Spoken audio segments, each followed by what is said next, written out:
Hello everyone, this is Billy. Hi everyone, this is Stephen. And welcome to our first instructional video about how to approach an IELTS speaking test.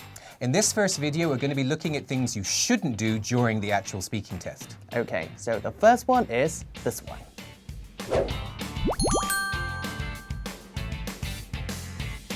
So the first one is do not sound like a robot. Do you agree? I completely agree. I see a lot of students who always sound as if they're giving well-rehearsed presentations instead of having a conversation. Right. So to prepare for the great example, let's take a look at the bad example first. So can you tell me, is your hometown a good place for young people to live in? My hometown is Gwangju, which is located in Gyeonggi province, about 1.5 hours away from the capital city, Seoul. Thank you. So for me, I've taken an IELTS test before as well. So just because I get nervous, I just tend to memorize everything and answer what I've memorized, right? But that's not a good way, right? No, I think the thing to remember is that an IELTS speaking test is to see how well you can have a conversation on many different topics. So if you just memorize an answer, it's very hard to have a meaningful conversation. Right. So you need to really listen to the question. That's the important thing. So the key point is communication between the examiner and the student. Exactly. It's meant to be a friendly, relaxed conversation. So, for example, it's okay to take a pause. So then you don't sound so robotic. Oh, right. But I think many of the students are very, very afraid of making pauses.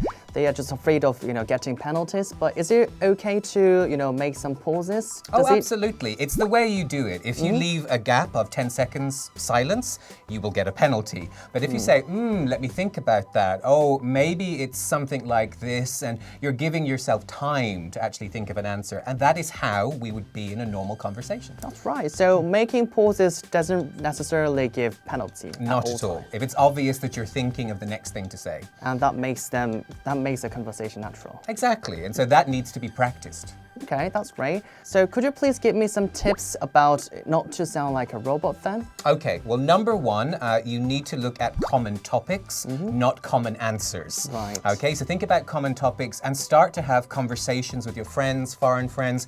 If you don't have anyone around you who speaks English, then join a conversation class. But number one, become confident on speaking about many, many topics. Don't sit reading answers from a book. That's the worst thing you can do. Right. So I think the key point is to get used to speaking English. So for preparing for great answers, is it better to prepare for just keywords or about just sentences? Which would be... The best thing you can do is look at key topics and then build your vocabulary so you can talk about those topics, but make them as natural as possible. So if I ask you any question, you have an idea.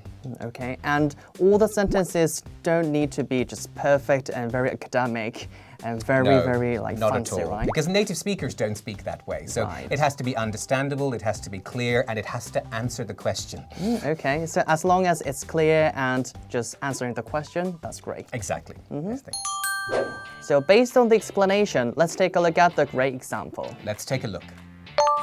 So can you tell me, is your hometown a good place for young people to live in? So I suppose it's a great place for young people if you like to work out because there are lots of parks and hiking trails, but there aren't many amenities like cinemas and shopping centers. So I think Seoul is much better for young people. Okay, thank you. So we've been talking about the first thing to avoid while having an IELTS speaking test. Next time, we're going to be looking at the next top tip to help you approach your speaking test in the best possible way. Okay, I'll see you next time. Bye. Bye-bye.